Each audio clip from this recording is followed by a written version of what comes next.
Assalamualaikum warahmatullahi wabarakatuh.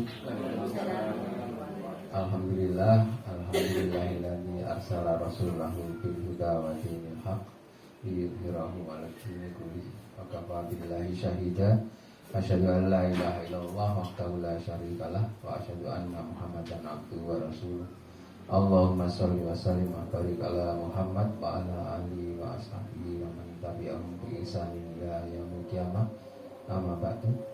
Yang terhormat Bapak Kepala Sekolah, yang saya hormati narasumber Bapak Sibro Ridho SPD MPD, dan yang saya hormati ST narasumber biasa. Juga yang saya hormati juga Bapak Ibu GTK SMP Negeri 1 Solo. Marilah kita selalu puji syukur kehadiran Allah Subhanahu wa Ta'ala yang telah memberikan limpahan rahmat taufik hidayah kepada kita semuanya, sehingga pada hari ini kita masih bisa berkumpul bersama untuk melakukan kegiatan, yaitu diseminasi kegiatan program guru penggerak yang nanti akan disampaikan oleh Bapak Sibro Ridho. Yang kedua, salawat dan salam kepada junjungan Nabiullah Muhammad Sallallahu Alaihi Wasallam, karena beliau yang telah memberikan petunjuk kita untuk hidup bahagia di dunia, lebih bahagia sampai di akhirat. Bapak Ibu, hari ini kita adakan kegiatan diseminasi kegiatan program guru penggerak, yang ini merupakan salah satu agenda yang harus dilaksanakan di SMP, di semua SMP yang mempunyai guru penggerak. Jadi hari ini tentang tadi sudah dibocori Pak Ridho tentang budaya positif yang ada di sekolahan. Ya, apa saja budaya positif ya, tentang pelaksanaan tata tertib di sekolah, ada lagi tentang kebersihan yang dikomandani adanya Adiwiyata, tentang karakter kejujuran, ada kegiatan yang religius, ada kepedulian, ada toleransi, dan sikap nasionalis. Itu ada beberapa hal atau 7 itu mungkin yang menjadi sikap budaya positif yang ada di sekolah. Untuk lebih singkat waktu, hari ini acaranya adalah satu nanti pembukaan, yang kedua info dan pengarahan dari Bapak Kepala Sekolah sekaligus sambutan, yang ketiga nanti acara inti yaitu diseminasi kegiatan program guru penggerak yang akan disampaikan oleh Bapak Sibro Ridho ST. Kemudian yang keempat tanya jawab ya. Ada nanti dibuka tentang tanya jawab dan diskusi. Yang kelima penutup, mohon Pak Saroni untuk menutup doanya. Yang pertama pembukaan, marilah kita buka acara kegiatan program guru penggerak ini dengan bacaan basmalah. Bismillahirrahmanirrahim. Yang kedua sambutan dari Bapak Kepala Sekolah kepada Bapak Husnul Anam SPD MPD, saya silakan.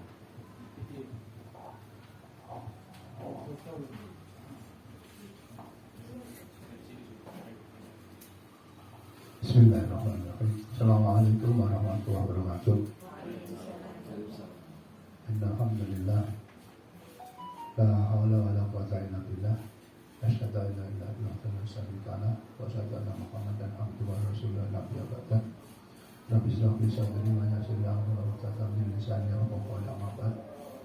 Yang saya hormati Bapak Sibro Ridho SPD selaku narasumber ST selaku narasumber program diseminasi guru penggerak. Yang saya hormati Bapak Yunan selaku wakil kepala SMP Panjenengan, Bapak Ibu GTK Sembilan Kodolokoro yang saya hormati, Bapak Ibu GTK yang saya hormati. Alhamdulillah pada siang hari ini kita masih diberi kekuatan iman dan Islam, sehingga kita masih mampu melaksanakan kewajiban kita sebagai abdi negara, sebagai ASN sekaligus sebagai hamba-hamba. Selasa salam, marilah kita senantiasa aturkan, kita limpahkan pada junjungan Nabi Muhammad SAW yang telah memberi bimbingan pada kita, sehingga kita mampu menjadi orang yang benar dan menjadi orang yang pintar. Bapak Ibu yang saya hormati, alhamdulillah kita memiliki satu guru yang kita kebanggakan di antara beberapa guru yang ada di Lamongan. Beliau Bapak Ridho yang sudah menjadi guru penggerak. Insya Allah nanti lulus. Nah, kalau lulus nanti akan menambah nilai sekolah kita. Kemudian dari beberapa kegiatan di guru penggerak itu ada salah satu kegiatan desiminasi. Apa itu nanti desiminasi akan dijelaskan sebelumnya oleh beliau, dan bagaimana perjalanan guru penggerak yang akan digadang-gadang oleh pemerintah nanti yang akan menempati beberapa bapak kepala sekolah yang akan purna itu. Bapak Ibu yang saya hormati, harapan kita beliau ini nanti tetap tuntas, lulus, kemudian seluruh kegiatan tetap kita dukung. Apapun yang beliau inginkan, apapun yang beliau minta untuk kita semuanya, yang jelas beliau ini membawa nama SMP kita. Oleh karena itu, kegiatan apapun mari kita dukung, kita layani keperluan beliau, sehingga nanti perjalanannya benar-benar nanti menjadi harapan kita semua. Mudah-mudahan di antara sekitar jumlah berapa itu menjadi guru penggerak yang terbaik. Bapak Ibu, kemarin ketika kami melakukan pemilihan diri sekaligus dikelola ditambah dengan kegiatan lokakarya, ada beberapa yang perlu kami sampaikan. Yang pertama tentang guru penggerak yang menjadi banyak perbincangan, terutama di swasta. Ada sekolah itu yang siswanya jumlahnya cuma sekitar belasan, dari kelas 7 sampai kelas 9 lalu masuk di guru penggerak. Nah itu banyak perbincangan, dan itu di bawah juga di Malang waktu itu. Kemudian yang tidak kalah pentingnya, Bapak Kabid menyampaikan pada kita, ternyata jumlah kita yang 12 guru itu masih belum memakai, masih belum memanfaatkan Merdeka Mengajar. Itu masih persentase Bapak Ibu. Kita itu masuk urutan sekian dari jumlah SMP negeri dan swasta. Harapan kita, harapan kami, mari itu dimanfaatkan, sehingga nanti kalau kemarin urutan 1 sampai 20 itu malah banyak dari swasta, Pak. Dari swasta. Oleh karena itu, mumpung jumlah kita sedikit, mari kita senantiasa memanfaatkan media itu, sehingga nanti nilai suara kita di kabupaten juga akan meningkat. Kemudian tentang kegiatan proyek, Pak, memang harapannya di bulan September ini sudah ada, tapi kita tidak menyalahi jika memang nanti tidak terlaksana karena memang bulan Oktober. Ya, tidak menyalahi karena memang di KOSP kita memang di bulan November. Tapi harapannya memang dalam bulan Oktober sudah ada kegiatan itu. Namun tetap kita laksanakan dan kita persiapkan, sehingga nanti ketika ada Mones tentang hal itu, tentang P5 atau P4 itu, kita sudah minimal mampu memberi argumen bahwa kita memang di KOSP kita memang di bulan November. Bapak Ibu yang saya hormati, terkait dengan apa yang dilaksanakan di Lokakarya kemarin itu, penekanannya pada kegiatan ANBK dan asesmen. Asesmen baik asesmen harian, panjenengan sebenarnya sudah banyak nilai kata beliau ketika ngajar kelas 7. Karena di kelas 7 itu nilainya nilai banyak yang dilakukan di formatif dan sumatif. Nah, tugas-tugas hariannya itu harapannya nanti ada pengawas, panjenengan sudah punya nilai Bapak Ibu. Nanti nilai kemarin dicontohkan dalam jasa share itu, ternyata membuat nilai itu tidak harus memberi angka-angka, hanya memberi cawang cerita tentang itu saja. Nanti kita lihat sudah share tadi itu, nanti sudah dilihat itu. Intinya bahwa nanti kalau ada Bapak pengawas Mones di bulan Oktober, minimal panjenengan yang ada kelas 7 itu sudah punya banyak nilai anak di kegiatan. Kalau dulu kan harian itu Bapak Ibu, nah kegiatan formatifnya itu. Kemudian sekali lagi harapannya Pak Ridho, teman-teman, Pak Yunan, kita semuanya, harapan dari Bapak Kabid dan Bapak Kepala Dinas, ANBK ini benar-benar dikawal Bapak Ibu. Ya kalimatnya memang dikawal. Bahasanya ya kalau kita bahasa vulgar seperti apa yang kita lakukan yang seperti kemarin itu, kasarnya ya pokoknya bagaimana nilainya baik untuk sekolah dan untuk kabupaten. Kemudian saya secara pribadi kemarin sudah menyampaikan pada Subrani Mbak, pada Bapak Kastur, saya berharap bahwa kegiatan ANBK besok tanggal 19 tanggal 20 itu hanya secara administratif kita silang. Tapi nggak tahu beliaunya ngomong janji ya mana nanti tak komunikasi dengan teman-teman dulu. Kalau memang itu nanti disetujui oleh beliau, maka harapan kami yang silang itu hanya administrasinya, pengawasan tetap dari kita sendiri. Mudah-mudahan itu nanti bisa disetujui. Dan sekali lagi harapannya tolong yang kami share ada 3 apa itu, nanti tolong dibuka, dibaca-baca. Mudah-mudahan kita semua, tapi ada beberapa kepala sekolah yang menyampaikan gak usah terlalu bingung, nanti kalau semua sudah bisa kita tetap akan bisa. Bapak Ibu, demikian yang bisa saya sampaikan. Mari kita ikuti biar nanti tidak terlalu siang, dan jika nanti ada kesempatan habis ini kita sama-sama mengunjungi anaknya Bu A. Nanti kita sempatkan.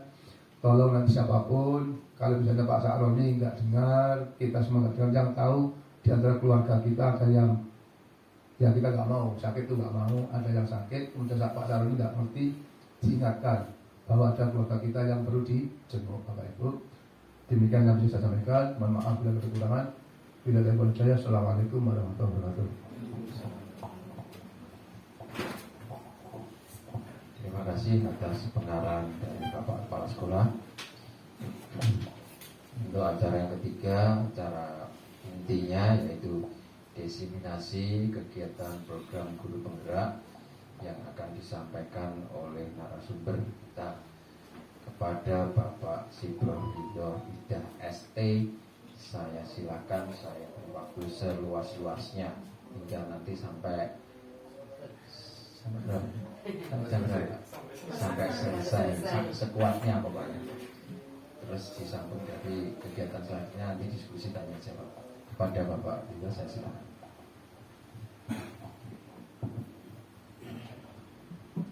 Tunggu Pak Jena. Assalamualaikum warahmatullahi wabarakatuh. Innal hamdalillah nahmaduhu wa nasta'inuhu wa nastaghfiruh wa na'udzu billahi min syururi anfusina wa sayyiati a'malina. May yahdihillahu fala mudilla lahu wa may yudlil fala hadiya lahu. Asyhadu an la ilaha illallah wa la syarika lah wa asyhadu anna Muhammadan abduhu wa rasuluhu la nabiyya ba'dahu. Allahumma shalli wa sallim wa barik ala Muhammad. Yang kami hormati Bapak Haji Husnul Anam SPD MPD selaku Kepala SNBN 1 Solokuro, Bapak Ibu Dewan Guru SNBN 1 Solokuro, terima kasih atas kehadirannya memenuhi undangan yang telah kami sampaikan untuk mengikuti kegiatan diseminasi program guru penggerak yang akan kami lakukan. Bapak Ibu, materi untuk kegiatan kita hari ini yakni sebagaimana yang terlihat pentingnya penerapan budaya positif bagi murid. Meskipun sekarang kita istilahnya sekarang kalau di K13 itu peserta didik, kembali lagi ke peserta didik. Murid itu kalau dulu ya, kalau kita kembali lagi namanya peserta didik. Hanya sebatas istilah saja lah, seperti itu. Insya Allah semoga kegiatan kita pada siang ini tentunya kita semuanya berharap dalam rangka bagaimana peserta didik kita atau murid-murid kita itu lebih baik lagi dan lebih baik lagi. Untuk kegiatan hari ini ya, tujuannya, jadi tujuan kegiatan kita hari ini bagaimana Bapak Ibu atau kita dapat menghayati pentingnya budaya positif dan penerapannya untuk mempertebal karakter murid dalam mewujudkan profil pelajar Pancasila. Mulai tahun ini kita harus membiasakan diri dengan mendengar istilah profil pelajar Pancasila. Terkait profil pelajar Pancasila, ya insya Allah kita sebagian sudah, insya Allah Bapak Ibu sudah mengerti. Jadi kalau dulu hanya Pancasila saja, kita ada sekarang ada profil pelajar Pancasila dan sebagainya. Bilangnya Pak Yunan, insya Allah setiap hari sudah kita mendengar itu. Nah, tapi kita dipertebal mulai kurikulum Merdeka tahun ini. Bapak Ibu, bagaimana tadi sudah disampaikan oleh Pak Yunan, kegiatan kita nanti ada pembukaan tadi sudah, presentasi nanti akan saya sampaikan, kemudian tanya jawab, terus refleksi. Materi yang akan saya sampaikan ini terkait beberapa hal. Yang pertama terkait disiplin positif dan nilai-nilai kebajikan. Kemudian ada teori motivasi hukuman dan penghargaan serta restitusi. Kemudian keyakinan kelas. Kemudian ada kebutuhan dasar manusia dan dunia berkualitas. Kemudian 5 posisi kontrol guru dan segitiga restitusi. Mohon maaf, itu ada restitusi, bukan restitusi. Restitusi. Insya Allah kita akan fokus dari materi yang saya sampaikan. Insya Allah ini sudah sering Bapak Ibu mendengarnya, tapi kita akan fokus nanti di 5 posisi kontrol guru serta segitiga restitusi dalam menumbuhkan budaya positif di lingkungan kita. Bapak Ibu, sebelum kita mulai kegiatan ini ada sesuatu ya, kita bayangkan atau bisa dilakukan. Jadi ya, ini ada perintah, mungkin bisa dilihat itu. Bapak Ibu dan teman Bapak Ibu akan melakukan kegiatan cobalah buka. Nah, ini kegiatan kita beri nama kepalan tangan atau cobalah buka. Kegiatannya Bapak Ibu nanti sebagai A, tugasnya adalah mengepalkan salah satu tangan Bapak Ibu. Kepalkan gini, okay? Kemudian Bapak Ibu coba dibayangkan bagaimana Bapak Ibu di dalam kepalan tangan itu menyimpan sesuatu yang berharga. Nah, terserah apa, dibayangkan saja Bu. Okay, nanti. Terus Bapak Ibu perlu menjaga benda tersebut sekuat tenaga Bapak Ibu, karena begitu pentingnya untuk kehidupan Bapak Ibu. Kemudian tugasnya rekan B adalah mencoba dengan segala cara untuk membuka kepalan tangan Bapak Ibu. Teman Bapak Ibu boleh membujuk, menghardik, mengintimidasi, memarahi, menggoda, menggelitik, bahkan menawari Anda uang agar Anda bersedia membuka kepalan tangan. Bisa dipraktekkan atau hanya bayangan?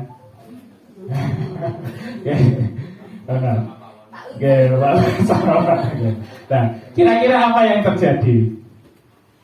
Nanti saya minta salah satu atau 2 orang kira-kira yang terjadi, satu sebagai A, satu sebagai B. Ini permainan sekilas saja, 1 menit dari sini. Dibayangkan saja dulu mungkin satu orang. Siapa yang mau menjawab? Pak Rohim, monggo dari A. Kira-kira apa yang terjadi? Nah. Nanti yang satu itu bertugas mengepalkan tangan karena ada sesuatu yang sangat berharga di dalam kepalan itu. Kemudian yang lain itu berusaha untuk membuka kepalan itu agar isi kepalan itu bisa diberikan. Ya. Nah, ada yang mau menyampaikan apa yang terjadi? Monggo Bu Sri. Dipertahankan. Kenapa Bu Sri? Yang nyangkut pada diri kita bahwa itu anggap rahasia di kepala itu tadi. Sangat rahasia di kepala itu tadi. Yes. Artinya dipertahankan sekuat tenaga. Ya. Yeah. Ada yang lain? Yang B? Bu Him? Ya, oke. Atau sebagai A, monggo? Sebagai pengawas luar aja Pak ya. Ya. Kalau tergantung dari pihak B, kalau memang membujuk, itu artinya kan nanti ada adu argumen dan perasaan Pak. Jadi dari A berusaha untuk mempertahankan dari rayuannya itu. Kalau yang B memakai kekerasan, otomatis di sini ada saling mempertahankan dengan adu fisik.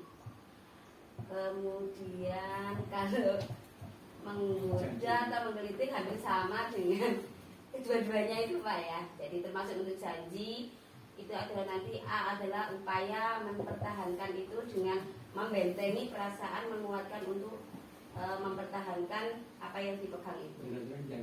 Ya, bisa tinggal itu dua Pak. Ya. Kira-kira kalau Bu Him sebagai A dipertahankan atau diberikan? Dipertahankan. Kalau semua jadi D. Yang berjuang sekuat tenaga. Berjuang sekuat tenaga. Terima kasih. Ya, itu tadi hanya sekilas. Ternyata memang di dalam diri kita itu sesuatu untuk mempertahankan itu ada. Nanti kaitannya dengan apa di belakang nanti. Nanti insya Allah kita akan belajar di sana terkait dengan murid, bagaimana murid itu bisa dengan leluasa menyampaikan sesuatu yang ada di dalam dirinya terhadap kita. Itu tujuannya tadi permainan. Bapak Ibu, selanjutnya ini ada perubahan paradigma teori kontrol. Dr. William Blaser dalam kontrol teori mengungkapkan bahwasanya yang pertama ada ilusi guru mengontrol murid, kemudian ada ilusi bahwa semua penguatan positif, efektif dan bermanfaat. Jadi semua penguatan itu positif, efektif dan bermanfaat. Kemudian ada ilusi juga bahwa kritik dan membuat orang merasa bersalah dapat menguatkan karakter. Yang keempat, ada ilusi juga bahwa orang dewasa memiliki hak untuk memaksa. Ini teori kontrol. Ya, nanti kita juga akan bahas di belakang. Ada 5 teori kontrol sebagai guru. Bapak Ibu, ini ada perubahan paradigma stimulus respon teori kontrol. Siapa sesungguhnya yang memiliki kontrol? Ini yang pertama, stimulan respon. Kita mencoba mengubah orang agar berpandangan sama dengan kita. Ini stimulusnya kontrol. Stimulus respon. Tapi kalau teori kontrol, kita berusaha memahami pandangan orang lain tentang dunia. Ini ada perubahan gitu ya. Perilaku buruk dilihat sebagai suatu kesalahan. Tapi kalau teori kontrol, semua perilaku memiliki tujuan. Meskipun buruk atau baik, ada tujuan. Itu teori kontrol. Apapun yang dilakukan itu sebenarnya pasti ada tujuan. Itu menurut teori kontrol. Kalau teori stimulus respon tadi, perilaku buruk sudah dilihat sebagai suatu kesalahan. Orang lain bisa mengontrol saya. Ini stimulus respon. Teori kontrol, hanya Anda yang bisa mengontrol diri Anda. Itu sebenarnya itu. Murid, hanya sebenarnya murid saja yang bisa mengontrol diri murid itu. Nah kita ini, itu teori kontrol. Kemudian saya bisa mengontrol orang lain. Kalau di teori kontrol, Anda tidak bisa mengontrol orang lain. Ini sama dengan yang di atasnya tadi. Sampai yang di bawah itu ada model berpikir menang kalah. Kalau teori kontrol, model berpikir menang-menang, win-win solution. Terus selanjutnya, ini disiplin positif dan nilai-nilai kebajikan universal. Bapak Ibu, Ki Hajar pernah menyampaikan di mana ada kemerdekaan, disitulah harus ada disiplin yang kuat. Sungguh pun disiplin itu bersifat self-disiplin, yaitu kita sendiri yang mewajibkan kita dengan sekeras-kerasnya. Tetapi itu sama saja, sebab jikalau kita tidak cakap melakukan self-disiplin, wajiblah penguasa lain mendisiplin diri kita. Dan peraturan demikian itulah harus ada di dalam suasana yang merdeka. Ini Ki Hajar Dewantara pernah menyampaikan begitu. Selanjutnya apakah makna disiplin itu? Tadi kita berbicara tentang disiplin. Bapak Ibu, menurut Bapak Ibu disiplin itu apa? Taat pada peraturan, napa malih? Kalau kita kata-kata disiplin berarti langsung ada peraturan. Bayangan kita mesti langsung peraturan. Padahal ya, kita lanjut ya. Sebenarnya disiplin itu menurut bahasa Latin itu bukan peraturan tapi malah artinya adalah belajar. Nah, makna asal dari kata ini berkonotasi dengan disiplin diri dari murid-murid Sokrates dan Plato itu. Nah, disiplin diri membuat orang menggali potensinya menuju sebuah tujuan mulia, sesuatu yang dia hargai dan bermakna. Nah, namun dalam budaya kita makna kata disiplin telah berubah menjadi tadi yang disampaikan oleh Bu Evi, menjadi sesuatu yang dilakukan kepada seseorang pada orang lain untuk mendapatkan kepatuhan dengan aturan, tata tertib dan sebagainya. Kecenderungan umum adalah menghubungkan kata disiplin dengan tadi ketidaknyamanan, bukan dengan apa yang kita hargai atau pencapaian suatu tujuan mulia. Jadi sebenarnya pada dasarnya disiplin itu bagaimana kita belajar untuk mencapai tujuan yang mulia dengan keyakinan-keyakinan yang ada. Makanya tadi di awal di judul tadi ada kebajikan universal. Kebajikan universal itu apa? Kebajikan yang kita pahami bersama bahwasanya itu adalah baik. Nah, tujuan dari disiplin positif adalah menanamkan motivasi yang ketiga pada murid-murid kita, yaitu untuk menjadi orang yang mereka inginkan dan menghargai diri sendiri dengan nilai-nilai yang mereka percaya. Nah, Bapak Ibu, tadi di awal Pak Ki Hajar Dewantara menyampaikan ada kata-kata merdeka. Merdeka itu artinya tidak hanya terlepas dari perintah, akan tetapi juga cakap buat memerintah diri sendiri. Lanjut. Ini insya Allah materinya agak lumayan banyak karena saya dikasih waktu sampai 1 jam. Tapi nanti kita coba diskusi, kemudian saya berikan contoh yang sudah saya lakukan untuk kegiatan ini dan sudah saya upload di YouTube gitu. Teori motivasi perilaku manusia. Ini yang pertama, sebenarnya manusia itu untuk melakukan sesuatu itu, berperilaku itu ada beberapa motivasi. Ini ada 3 ya. Yang pertama, untuk menghindari hukuman atau ketidaknyamanan.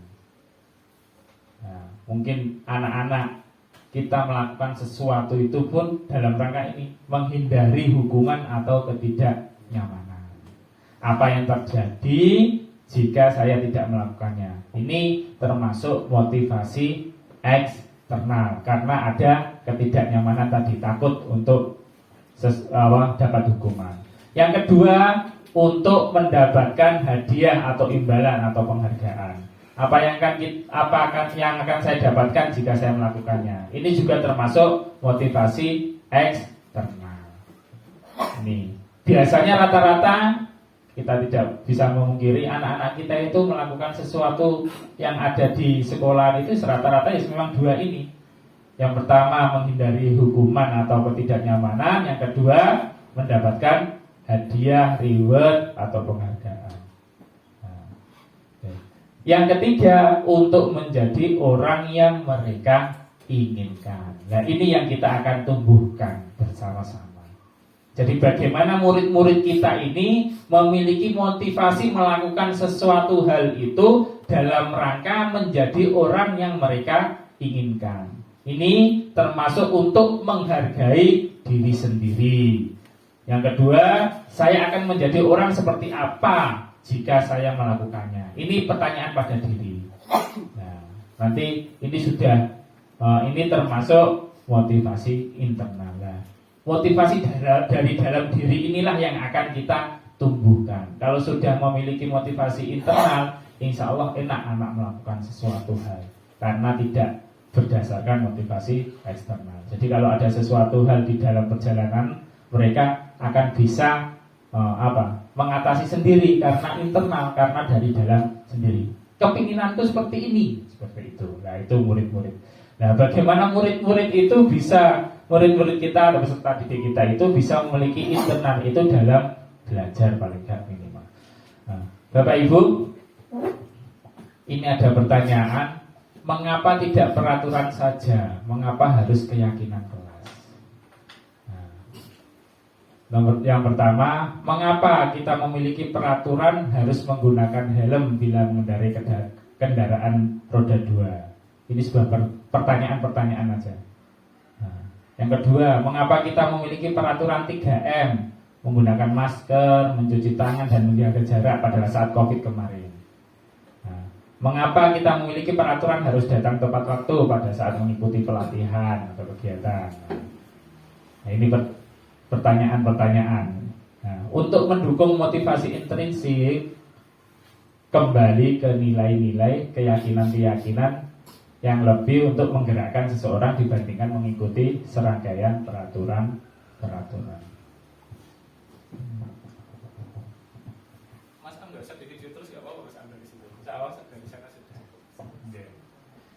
Nanti kalau ada pertanyaan ke sini. Nanti kalau ada pertanyaan aja di video dari sana. Pagelin Mas Am.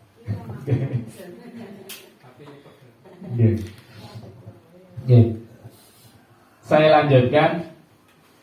Jadi keyakinan itu bisa menumbuhkan motivasi intrinsik ya, yang ada pada diri. Itu niatnya pertama. Jadi tujuannya. Bapak Ibu, ini ada lingkaran. Jadi kalau memahami tadi pernyataan yang sudah disampaikan itu, di sini, dari sini insya Allah Bapak Ibu bisa melihat itu ada peraturan kelas, ada keyakinan kelas, ada lingkungan positif, ada budaya positif. Jadi maka tadi kenapa kok ada keyakinan, ada peraturan?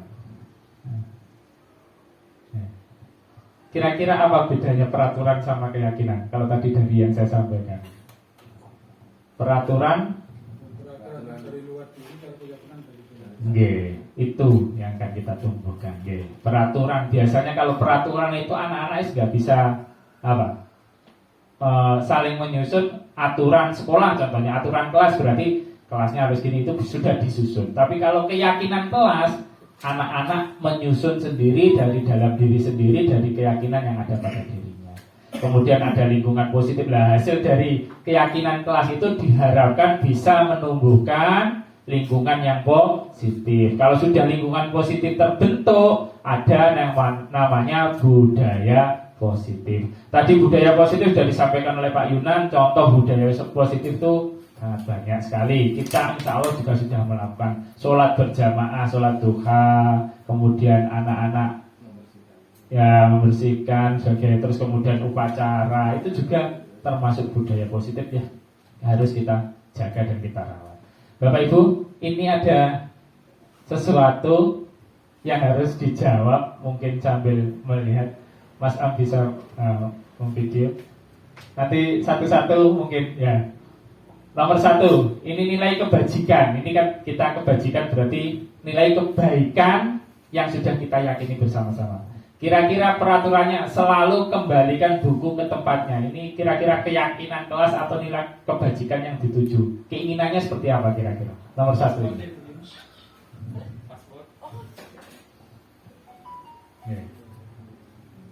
Kira-kira apa ini? Keyakinan kelasnya apa yang dituju? Selalu kembalikan buku ke tempatnya. Anak, contoh, saya kasih contoh, meminjam buku di perpus, kemudian anak nanti harus mengembalikan buku lagi di perpus di raknya. Itu kira-kira nilai apa yang diinginkan? Disiplin. Pak Rokim disiplin. Ada lagi? Tanggung jawab. Dilarang mengganggu orang lain. Sopan santun. Ada lagi? Nanti insya Allah hadir di sekolah 15 menit sebelum pembelajaran dimulai. Disiplin. Dilarang melakukan kekerasan. Oh Pak Yunan. Bullying. Atau lagi, apa lagi? Dilarang menggunakan narkoba. Apa? apa keyakinan yang dituju kira-kira agar anak apa dilarang menggunakan narkoba kira-kira apa? Nah. Pak Is tahu Pak Is dilarang menggunakan narkoba kebajikan yang dituju atau yang diinginkan. Coba nanti kita lihat bergantian atau menunggu giliran.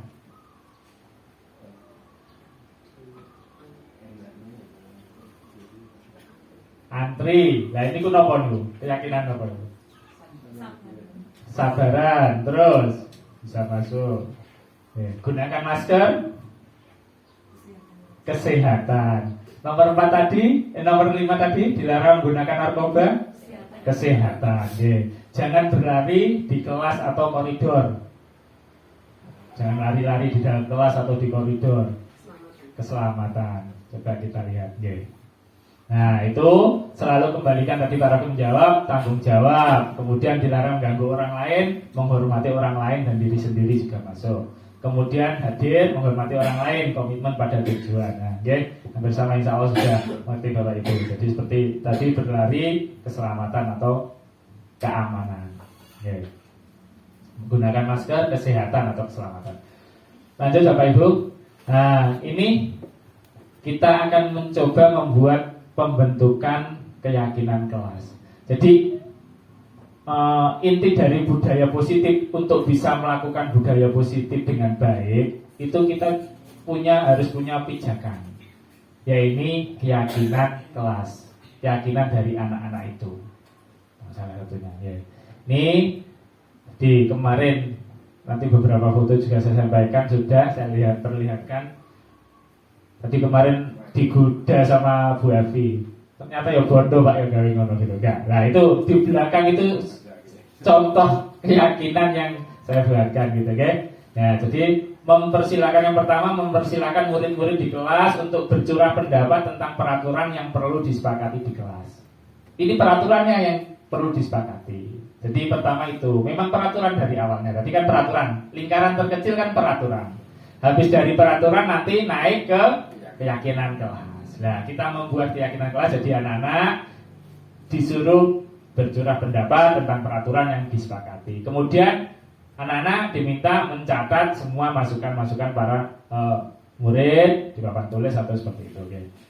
Insyaallah setelah berhasil semuanya baru kita susun, kita pilih yang menjadi keyakinan bersama. Karena tiap siswa memiliki keyakinan masing-masing. Nah, dari keyakinan masing-masing itu kita jadikan satu, kita ramu yang kita sepakati bersama. Jadilah keyakinan kelas. Nah, selanjutnya ini masih tahapan-tahapannya. Nah, ini contoh saja, kita lanjutkan. Nah, ini kemarin saya di kelas 7, ini fotonya ini di kelas 7. Anak-anak saya suruh buat ini, mohon maaf, ini ternyata ya antusias anak-anak di menempelkan sesuatu macam-macam dan sebagainya. Ada videonya terakhir itu belum saya upload ke sini. Pada saat kita menyepakati menjadi keyakinan kelas, saya suruh kalau ternyata anak disetujui itu langsung gitu. Jadi teriak-teriak gitu. Contoh kecil Bapak Ibu, ternyata di kelas 7 itu kebiasaannya yang disoroti teman yang lain ini masuk ke dalam keyakinan, masuk dalam ini keyakinan kelas dari mereka. Anak-anak kelas 7 itu ternyata banyak yang sering duduknya seperti duduk di warung kopi. Nah, itu ternyata sebagian temannya juga sudah gak senang gitu. Nah, itu menjadi masuk ke sini. Nah, itu kita juga mengingatkan.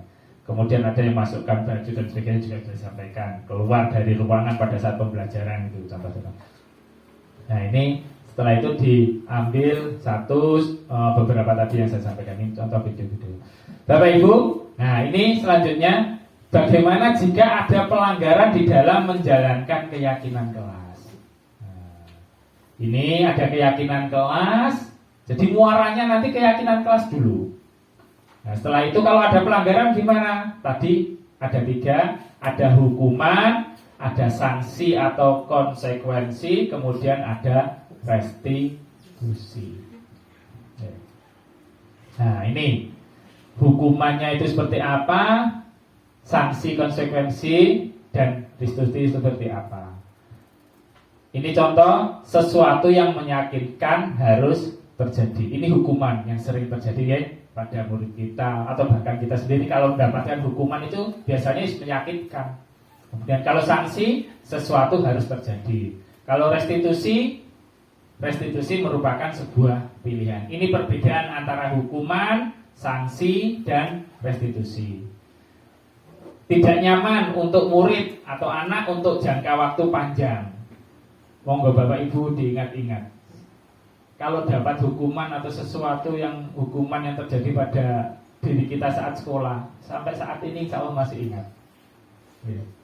Insya Allah masih ingat kalau sesuatu hukuman itu yang terjadi lanjut gitu. Nah, itu hukuman rata-rata seperti itu. Saya cerita sama anak-anak itu, saya dulu pernah, ngapunten Pak, di pondok juga ditampar sama Pak Zulkar Pak.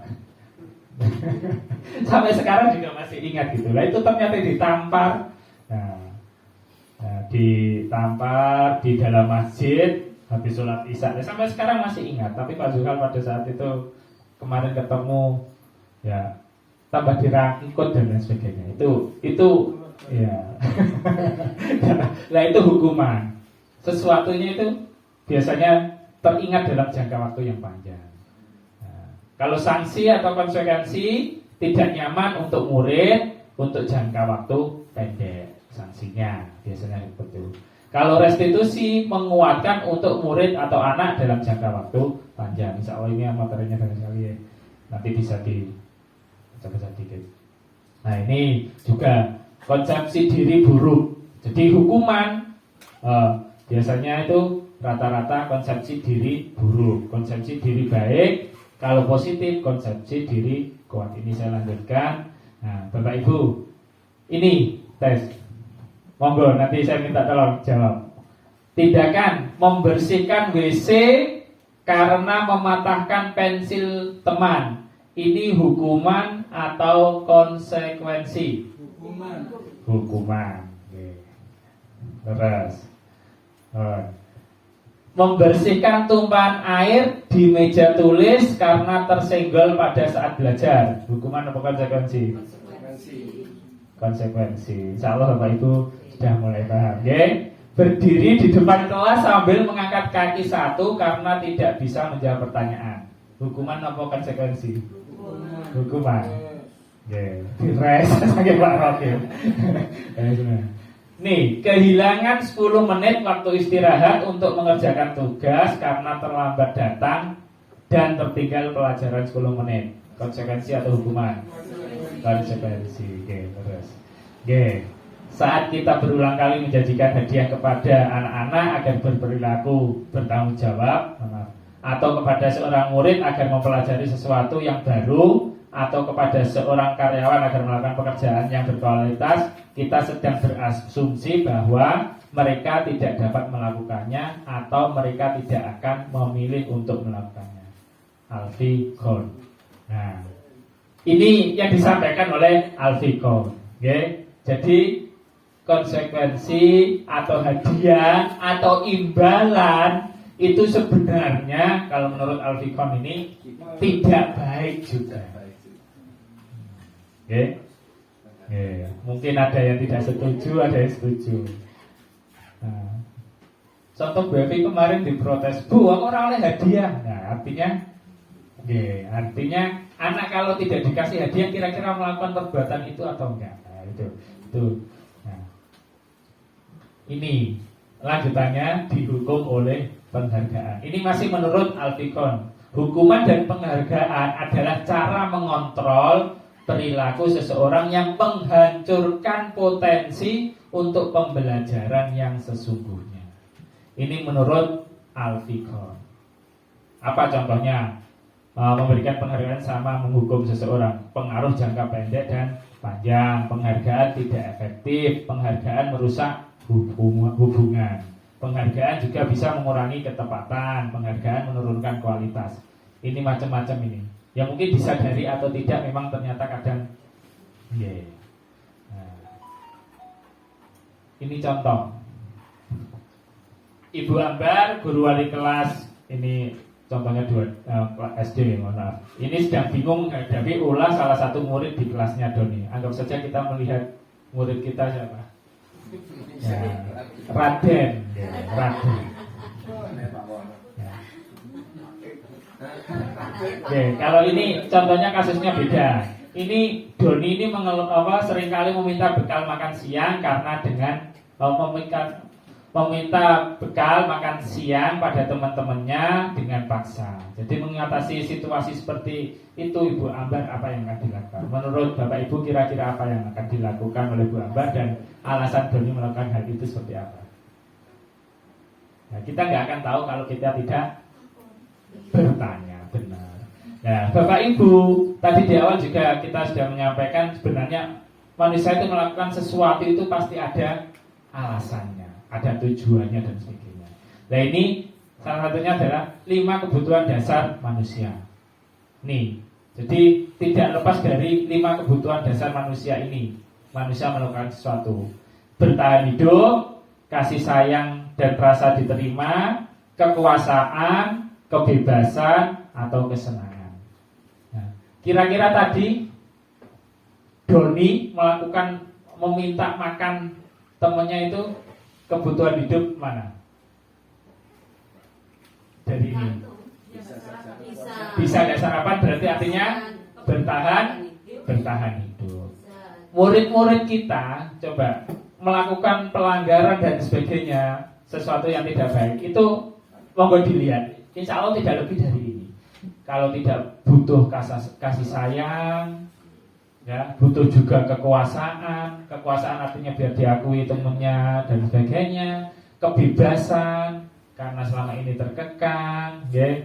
Kemudian ada kesenangan, memang ada. Ya, ini cerita kemarin pada waktu kita pikon. Jadi ternyata ada. Ini cerita bapak gurunya langsung di salah satu SMP di Lumajang. Ya. Anak itu senang kalau dihukum. Gimana itu? Senang sekali kalau dihukum. Nah, saya dapat istilah namanya adalah pansos. Ya, panjang sosial.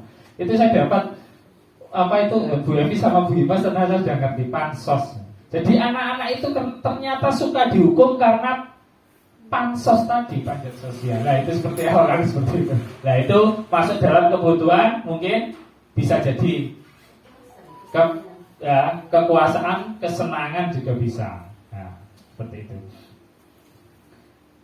Tadi, ya, 5 kebutuhan dasar manusia itu kebutuhan bertahan hidup. Ini kebutuhan banyak berdasar terkait dengan fisiologis atau untuk dapat bertahan hidup tadi. Kemudian kasih sayang, kebutuhan untuk diterima. Penguasaan, kebutuhan pengakuan atas kemampuan. Macam-macam pengakuan itu. Ya, penguasaan itu. Kebebasan, kebutuhan pilihan. Jadi anak-anak itu ingin bebas untuk dipilih. Kebutuhan untuk merasa senang. Nah, ini selanjutnya Bapak Ibu, ini ada 5 posisi kontrol.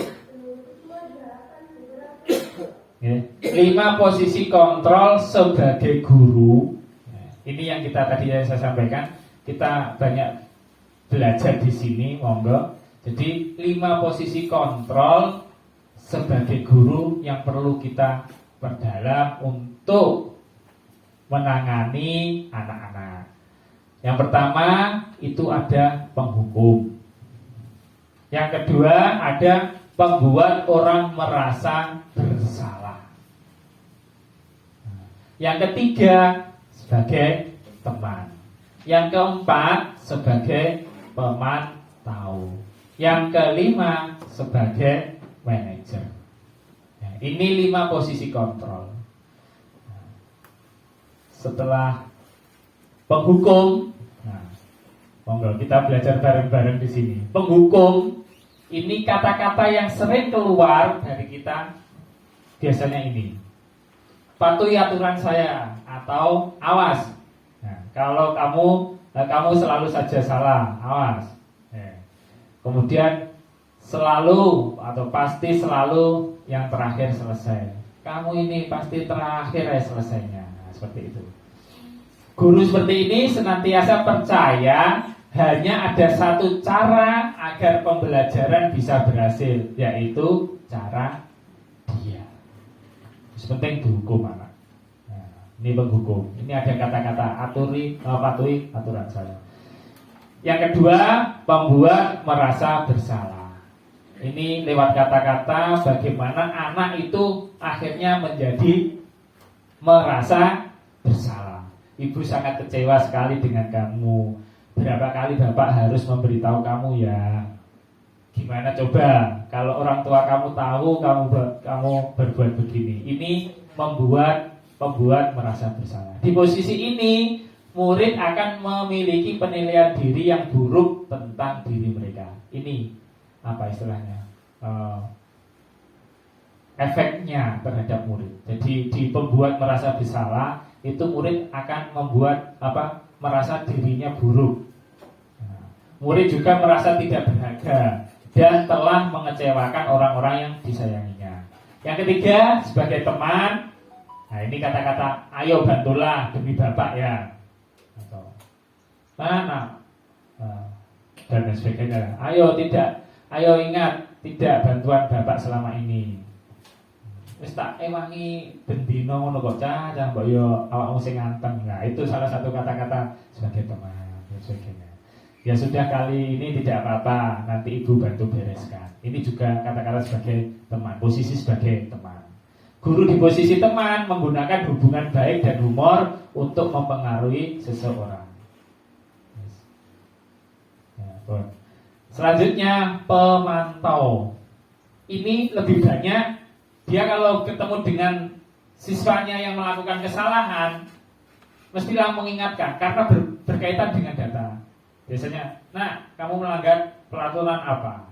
Apa yang telah kamu lakukan? Kira-kira pelanggarannya peraturannya seperti apa dan sebagainya. Nah, apa yang telah kamu lakukan? Sanksi atau konsekuensi apa? Termasuk data. Pak Ridho lihat hasil ujianmu kok jelek ya? Kenapa kamu? Nah ini juga sebagai pemantau. Nah ini contoh. Seorang pemantau sangat mengandalkan penghitungan, catatan, atau data yang dapat digunakan sebagai bukti atas perilaku seseorang. Nih. Yang terakhir sebagai manajer. Nah, ini dasarnya kembali tadi kenapa ada keyakinan kelas itu tadi. Jadi pernyataan atau pertanyaan pada anak-anak sering apa yang kita yakini. Jadi kalau ada kesalahan kita kembalikan ke keyakinan kelas. Apakah kamu meyakininya? Gitu. Keyakinan contohnya tidak telat tadi. Nah, contohnya tidak mengikuti tadi Pak Is. Saya sempat memvideo. Nah itu contoh hal-hal seperti itu. Jika kamu memperbaiki ini, hal ini menunjukkan apa tentang dirimu. Nah, ini. Manajer adalah posisi di mana guru berbuat sesuatu bersama dengan murid, mempersilahkan murid mempertanggungjawabkan perilakunya, mendukung murid agar dapat menemukan solusi atas permasalahannya sendiri. Kira-kira kita selama ini berada di posisi mana? Dibandingkan kenapa? Teman. Pak Yunan di posisi teman. Teman tapi mesra. Insya Allah kita rata-rata dari nomor 1 sampai nomor 5 sudah melakukan. Sudah melakukan. Tapi harapannya yang kita lakukan adalah minimal di posisi 4, di posisi pemantau. Posisi teman itu ternyata juga memiliki kelemahan. Satu, ngelama. Contoh kalau di wali kelas, kalau besok wali kelasnya tidak diwali kelasi oleh Bu Sri contohnya, nanti akan beda perlakuannya. Orang kayak Bu Sri ya. Nah, gitu. Contoh kalau nggak diajar oleh guru ternyata kelas 7 bahasa matematika Bu sampai Pak Wona ada 2. Terus kemudian naik tingkat nggak diajar oleh itu karena sudah diposisikan sebagai teman karena nanti akan berubah. Nah, itu ternyata teman itu kalau tidak berteman itu bahayanya di sana. Ya, bisa. harapannya adalah manajer. Nah, untuk bisa melakukan ini semuanya, manajer ini kita menggunakan langkah yang namanya segitiga restitusi. Nah, ini yang dikembangkan. Jadi di materi kami di CGP ini di modul 1.4. Gambaran saja ada modulnya 10 Bapak Ibu. Modul 1 itu ada 1.1 sampai 1.4. 1.4 terkait dengan budaya positif. Hari ini saya sudah mulai modul 2.2. Ini baru dilakukan. Nah, ini Bapak Ibu mohon maaf saya juga agak telat terkait dengan ini. Harusnya sudah dilakukan kemarin-kemarin untuk diseminasinya. Restitusi ini adalah proses menciptakan kondisi bagi murid untuk memperbaiki kesalahan mereka sehingga mereka bisa kembali pada kelompok mereka dengan karakter yang lebih kuat.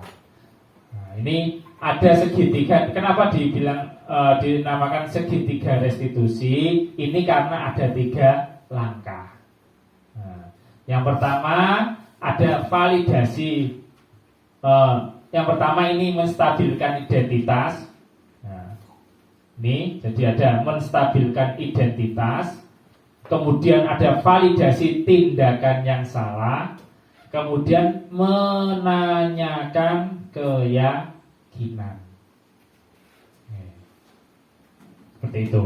Pertama menstabilkan identitas, kemudian validasi tindakan yang salah, kemudian menanyakan keyakinan. Ini segitiga restitusi. Nah, tahapannya tadi, contohnya langkah menstabilkan identitas. Ini teori kontrolnya. Kita semua akan melakukan hal yang terbaik yang bisa kita lakukan. Ini stabilitas. Contoh juga bisa, semua orang bisa melakukan kesalahan. Nah, ini stabilkan. Jadi menstabilkan identitas anak bahasanya, semua orang itu bisa melakukan kesalahan. Nah, bagaimana kesalahan itu kita perbaiki. Nah, validasi tindakan yang salah. Nah, ini semua perilaku memiliki alasan. Bapak Ibu contoh, kemarin saya mengambil 2 anak itu tidak saya awali dengan perbincangan enggak. Langsung saya ambil, saya tahu kemarinnya melakukan sesuatu tindakan dan saya upload di YouTube. Mungkin bisa melihat di YouTube saya nanti. Itu contoh real. Jadi kalau Bapak Ibu guru yang lain, CGP yang lain itu membuat skrip. Nanti anak menjawab apa, kita melakukan apa, dibuat skrip dulu. Kemudian nanti manggil anak, disuruh ngomong gini supaya terjadi kesalahan, cara mengatasinya seperti inilah. Kemarin saya itu enggak. Jadi saya serampangan, saya ngambil nyopot anak, jebret, saya panggil karena saya pernah melihat melakukan kesalahan. Saya di sana dikasih buku. Dan kita mendapatkan jawaban yang mungkin tidak kita duga. Dan itu real jawabannya. Mengalir terus gitu. Seperti Rafa, bulu berangsi. Kelas 3 itu, kenapa kemarin kamu telat? Saya tanya gitu. Pak, bensin saya habis Pak. Nah, kalau sudah seperti itu gimana? Dan lancar gak dibuat-buat gitu langsung. Bensin saya habis Pak. Bensin saya habis dan menjawabnya seperti itu. Dan akhirnya kita giring.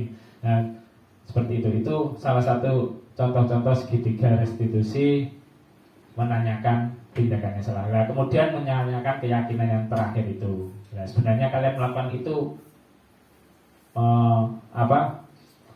tidak sesuai dengan keyakinan kelas apa. Nah, itu salah satu contoh menanyakan keyakinan.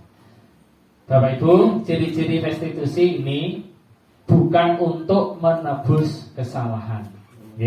Namun untuk belajar dari kesalahan, memperbaiki hubungan, kemudian tawaran, bukan paksaan, kemudian restitusi untuk menuntun untuk melihat ke dalam diri. Ini terkait dengan motivasi dari dalam intrinsik. Nah, restitusi mencari kebutuhan dasar yang mendasari tindakan. Nah, restitusi diri juga adalah cara yang paling baik untuk memperbaiki diri. Kenapa kok disampaikan cara yang paling baik untuk saat ini? Karena apa? Motivasi diri dari dalam itu yang kita gali. Oke. Ini kemarin Rizky juga. Mohon maaf, ini saya sebenarnya ini waktunya Pak Yunan Pak. Oke. Oke. Jadi saya lihat anak-anak kelas 8 itu lari-lari waktu pelajaran. Waktunya Pak Yunan. Oke. Tapi ternyata jawabnya bukan waktunya Pak Yunan, waktunya Pak Wono. Bu Him yang mendengarkan. Bu Him pada waktu saya restitusi Rizky ini, Bu Him kemarin melihat caranya sampai akhirnya anak itu ngomong terus ya. Ternyata pelajaran Pak Wono yang diingat itu pelajaran Pak Wono Pak Yunan. IPA, pelajaran Pak Wono, oke, matematika gitu. Nah ini mungkin ya kita dengarkanlah apa yang disampaikan anak. Seperti itu. Nah macam-macam. Nah intinya bagaimana segitiga restitusi itu, bagaimana kita mendengarkan anak melakukan itu alasannya. Tadi kan di awal saya sampaikan manusia itu melakukan sesuatu itu pasti ada tujuannya, ada alasannya. Nah seperti itu. Oke. Oke. Terakhir ini materinya refleksi. Saya buat sampai 1:30 tadi kan saya jamnya 1 jam, kita mulai 11:30 sampai 11:30. Materi yang paling menarik perhatian saya, ya mungkin monggo nanti disampaikan lah. Nggak usah kita agak refleksi, kita sudah selesai. Hal baru apa yang mengubah paradigma saya yang saya dapat lakukan, yang saya dapatkan terhadap materi ini. Napa Bu, Bapak Ibu?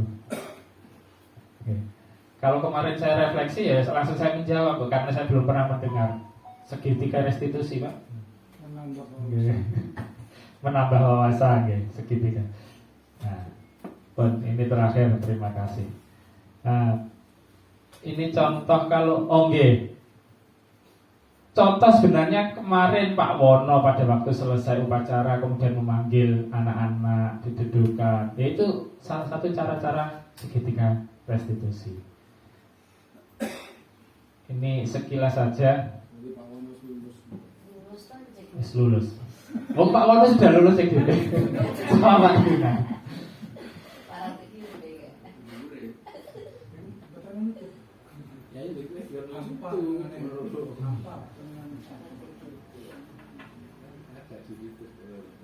Ya, mohon maaf. Ini kemarin yang saya lakukan dan ini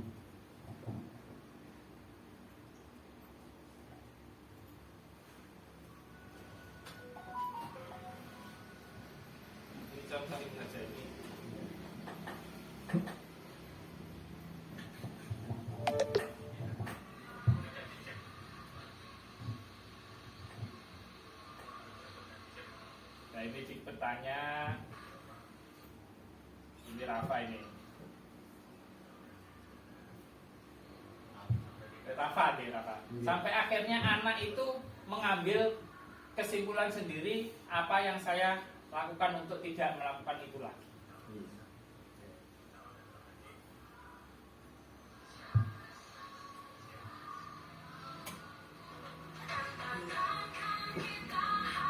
Pertama karena saya diminta untuk membuat 2. Nah ini kasus kedua ini saya buat itu semua. Rizky Ramadan.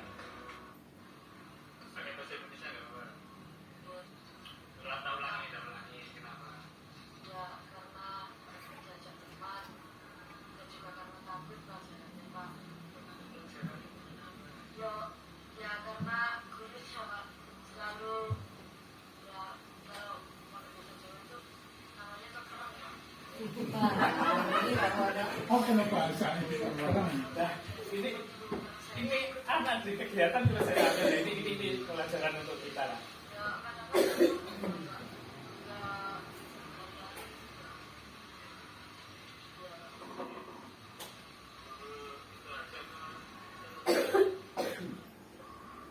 Nah ini contoh aja. Oke, demikian kegiatan kita hari ini, insya Allah sudah.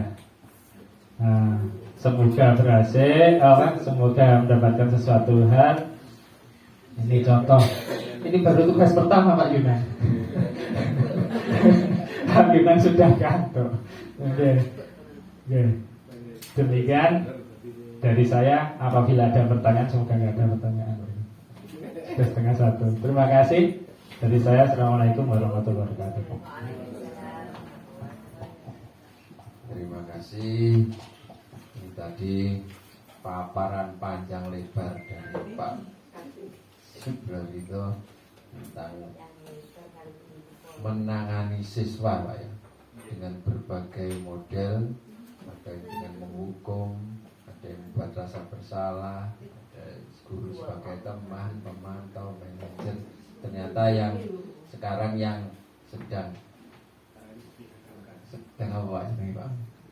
Sedang tren sekarang itu berbagai urutan, mulai dari dulu ada hukuman, ada penghargaan itu yang diyakini. Sekarang yang terakhir sebagai manajer, Pak ya.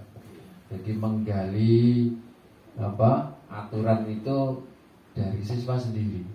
Jadi lebih, karena itu aturan kamu sendiri yang buat, kasarannya gitu Pak ya. Kamu sendiri yang buat, kok dilanggar sendiri kan, bukan guru yang buat, itu dari kamu sendiri. Barangkali itu. Nanti barangkali masih ada dari teman-teman yang masih ingin menanyakan, ada kasus-kasus yang terjadi khusus di sekolah kita. Nah, cocok nggak diterapkan dengan ini?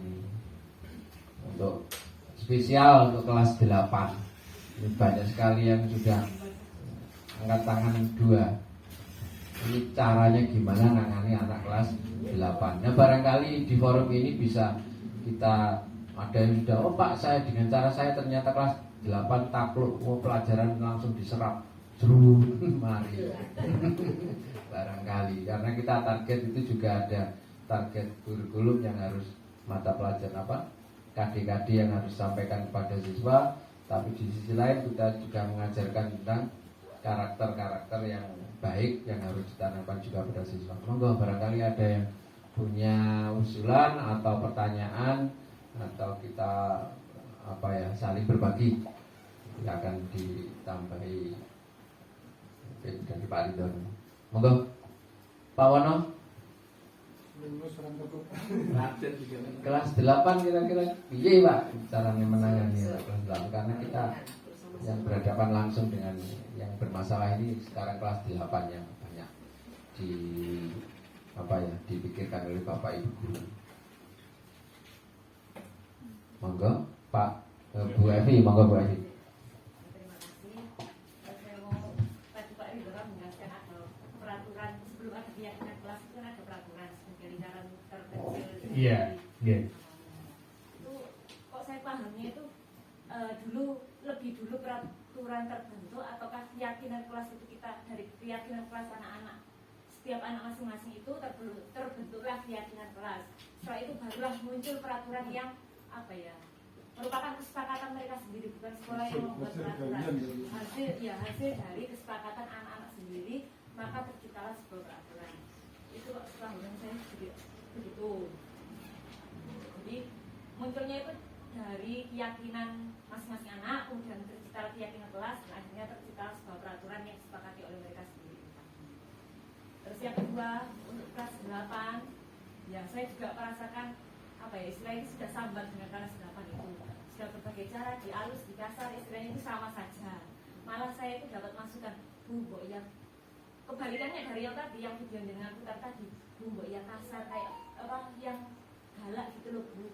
Nih, mohon maaf, kayak Pak Wono gitu loh Bu, galak, jangan itu terlalu halus dari gitu.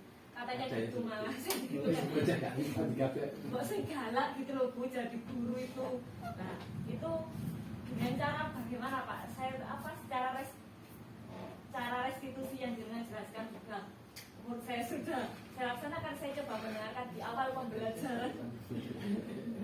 Di awal pembelajaran itu saya coba buat metode mendengarkan anak-anak, nggak langsung pelajaran kita. Maksud maunya itu gimana sih? Maunya gimana? Ya maunya yang galak gitu loh Bu, gitu. Itu yang kelas 8. Terus yang kelas 9 itu saya juga coba menerapkan. Saya dengarkan dulu anak-anak itu mau seperti apa sih pembelajarannya. Untuk yang anak itu malah pengennya sekolah itu enaknya masuk jam 1, pulang jam 5. Jangan pagi, saya juga bisa berangkat pagi. Itu suara dari anak-anak sendiri. Nah itu gimana ya Pak ya? Artinya teori yang dengan paparkan tadi kalau dikaitkan dengan kelas sekolah kita terutama kelas 8 itu yang seperti apa gitu artinya Cocoknya seperti apa? Iya, Oke. seperti apa realnya gitu. Oke. Artinya kita sudah mencoba berbagai cara kok ya bagaimana ini. Oke. Terima kasih Bu Evi atas pertanyaannya. Yang pertama tadi terkait dengan peraturan kelas dulu apa keyakinan kelas. Oke. Harapannya kalau di gambar ini Bu, peraturan kelas itu adalah elemen terkecil dari budaya positif. Nah, kalau terbentuknya kira-kira keyakinan kelas dulu apa peraturan. Secara otomatis kalau terbentuknya Bu, ya memang nanti akan kita di sini kalau dari ini Bu, ya peraturan dulu Bu. Gitu. Kita harapannya kan gini, peraturan kelas itu adalah elemen kecil. Setelah itu bukan tujuan kita itu bukan di peraturan kelas tetapi keyakinan kelas. Nah, kalau keyakinan itu di atasnya peraturan kita ke peraturannya, ke atasnya peraturan. Maksudnya seperti ini Bu. Harapannya itu untuk mewujudkan budaya positif itu kita patokannya itu di keyakinan. Tadi disampaikan sama Pak Rohim, keyakinan itu adalah sesuatu yang kita yakini bahwasanya itu baik. Kalau peraturan kita ciptakan, kita buat. Nah, nanti biasanya aturan dari orang lain. Kalau keyakinan, kalau aturan, peraturan kelas ini berarti kita menciptakan aturan. Nah, seperti itu, kita menciptakan aturan. Memang selama ini kita tidak terlepas dengan aturan Bu. Nah, harapannya kita mencoba untuk membuat keyakinan kelas. Keyakinan kelas itu di atasnya peraturan kelas. Kalau peraturan itu sudah ada, sudah kita buat, kita atur, anak-anak tidak membuat itu, kita buatkan gitu. Tapi kalau keyakinan kelas itu juga peraturan Bu, tetapi diambil dari kesadaran diri yang ada, motivasi intrinsiknya dari dalam anak-anak diri anak-anak. Nah, kalau keyakinan kelas itu nanti, kalau aturan biasanya ada hukuman dan sebagainya. Kalau keyakinan kelas, apa yang akan kita lakukan untuk tidak melakukan itu lagi. Makanya tadi segitiga restitusi harus ada menanyakan keyakinan. Seperti itu. Ya mungkin masih belum ngambang jawaban saya, semoga bisa dipahami dan dimaklumi. Pak Yunan bertanya. Nambahi. Tutup. Sampai jam berapa sepakat kita? Soalnya kan belum ke Bu Afsika, Bu Sria belum masak Pak. Tadi Bu, ya peraturan sekolah itu tidak bisa Pak, tidak bisa tidak ditawar lagi karena itu merupakan produk dari sekolahan kita. Yang siswa itu harus ikut aturan itu. Sedangkan keyakinan kelas itu peraturan tambahan yang diyakini bersama di kelas itu yang harus dilaksanakan. Seperti Bu Evi tadi minta pulang berangkatnya jam 1. Itu jelas langsung menentang undang-undang yang pertama yang atas peraturan sekolah, jelas ditolak. Karena urutan-urutan gitu ya, perundang-undangan yang teratas lah itu mungkin gitu Pak. Gini Pak, maksud saya gini. Jadi mohon maaf, ini yang pengen saya lupa, mohon maaf, belum saya sampaikan. Sekolahan punya aturan Pak. Benar, sekolahan punya aturan yang brutal. Itu yang harus ditaati. Cuman dalam pelaksanaannya, selain aturan global itu ada, ini makanya disebut namanya peraturan kelas Pak. Bukan peraturan sekolahan, bukan keyakinan sekolahan, bukan. Nah, harapannya kita mulai untuk menjalankan aturan yang dibuat sekolahan yang global besar tadi. Kita punya aturan tersendiri yang ditimbulkan, yang ditumbuhkan dari keyakinan masing-masing anak. Jadi contoh, keyakinan kelas 7 sama keyakinan kelas 8 itu beda. Karena keyakinan di kelas itu. Contoh kalau yang di keyakinan kelas 8 nggak mengenal karena sudah anak-anak sudah duduknya rapi dan sebagainya, sudah mendengarkan dengan baik. Nah, pada waktu pelajaran Pak, saya juga punya, mohon maaf Pak, saya juga punya videonya Pak Wono mengajar itu anteng, tertib dan sebagainya. Itu nanti saya jadikan hasil dari restitusi itu, hasil dari budaya positif nanti. Saya masukkan tugas saya ke sana. Oke. Nah, itu contohnya seperti itulah. Memang betul lah, aturan sekolah itu yang utama. Nah, ini nanti di kelas itu, di pribadi anak-anak itu bisa menumbuhkan sebuah keyakinan yang disepakati bersama di dalam kelas itu. Seperti itu. Ada aturan aspirasi dari anak-anak. Selain aturan utama sekolah itu pasti ada. Kalau tidak ada punya aturan itu ya enggak ini. Enggak ada SMP. Enggak ada. Nah, tapi seperti ini Pak, harapannya ke depannya kalau saya dapat pemahaman saya di kegiatan CGP ini, harapannya besok anak-anak itu bukan lagi bertumpu pada aturan, tetapi bertumpu pada keyakinan. Bisa dikatakan keyakinan adalah kesadaran itu. Keyakinan itu kesadaran. Jadi anak-anak sudah paham betul bahwasanya masuk sekolah harus disiplin, waktu tepat waktu. Aturannya masuk dari jam 7 sampai jam berapa? 13 contohnya. Nah, itu aturan. Nah, keyakinannya bahwasanya kedisiplinan itu adalah baik. Saya harus tepat waktu karena saya yakin bahwasanya menjadi orang disiplin itu baik. Nah, itu maksudnya saya. Terus yang kelas 8 tadi model seperti apa, Pak? Ya, kelas 8 itu memang kasus dan ini yang kita lakukan. Ya memang kalau teori WMG yang kita pelajari harapannya tadi kita menggunakan segitiga restitusi sebagai manajer, minimal sebagai pemantau. Kalau belum bisa ya paling enggak sebagai teman. Bisa dilakukan bersama-sama. Tapi kalau saya pribadi sendiri ya yes, mencoba untuk semuanya ya memang ada kalanya perlu nggak hukuman dilakukan? Ada, perlu. Ada kalanya penghargaan dilakukan, perlu.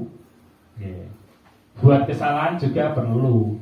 Sebagai teman perlu. Jadi kita juga kadang melihat situasi dan kondisi. Tapi harapannya kita menggunakan segitiga restitusi dalam memposisikan guru atau memposisikan diri kita sebagai kontrol pada siswa. Tadi ini ada kontrol, ada cara melakukan pelayanan ya. Jadi kalau segitiga restitusi itu bagaimana kita salah satu metode lah. Ya memang tidak terbaik sebenarnya. Ya pasti ada cara lain. Itu salah satu cara metode aja segitiga restitusi. Ya. Nah, seperti itu. Nah, terkait materi dan sebagainya Pak Yunan, sebenarnya materi kemarin 2.1 itu ada ini Pak. Ya, saya ketemu di ini pembelajaran berdiferensiasi. Di materi CGP yang 2.1 sebelum 2 ini barusan saya menyelesaikan yaitu pembelajaran berdiferensiasi. Nah, itu yang sempat disampaikan oleh Pak Hadi waktu dulu pembinaan itu, Bapak Ibu besok harus membuat RPP yang berdiferensiasi. Ada pembedanya. Itu malah agak ini lagi. Nanti akan sebuah pertanyaan-pertanyaan tadi yang disampaikan Pak Yunan sekilas. Kita harus mengejar materi dan sebagainya. Sedangkan anak itu seperti ini, nah, itu seperti apa? Nah, semoga minggu-minggu ke depan ada kesempatan untuk berbagi bersama terkait kegiatan atau terkait pembelajaran berdiferensiasi. Kita masih makan sampai jam 1 Pak. Monggo ditutup Pak. Oke, terima kasih. Terima kasih Bapak Ibu atas kesediaannya. Kita akhiri Bu Evi. Kita perlu dialog bersama untuk kebaikan siswa kita. Tujuannya kan gitu, seperti itu. Oke. Terima kasih atas kesempatan bersedianya Bapak Ibu hadir mengikuti acara yang kita lakukan. Mohon maaf kiranya. Semoga bermanfaat. Assalamualaikum warahmatullahi wabarakatuh. Terima kasih panjang lebar dari Pak Sibrodito merupakan implementasi dari hasil jadi guru penggerak, yang ini merupakan hal yang baru bagi kita dan menjadi menjadi sesuatu yang harus kita pelajari bersama. Ini sebagai awal saja Pak, setelah ini kita mungkin diskusi banyak hal dengan teman-teman di luar ini, bukan di sini, untuk menangani anak-anak kita kelas 8 seperti apa cara menangannya, kelas 7 bagaimana, kelas 9 bagaimana. Ternyata berbeda-beda, tidak sama. Jika ada kata yang salah, mari kita akhiri diseminasi yang disampaikan oleh Bapak Ridho hari ini dengan bacaan hamdalah. Alhamdulillahirabbil alamin. Subhanakallahumma wa bihamdika, asyhadu an la ilaha illa anta, astaghfiruka wa atubu ilaik. Assalamualaikum warahmatullahi wabarakatuh.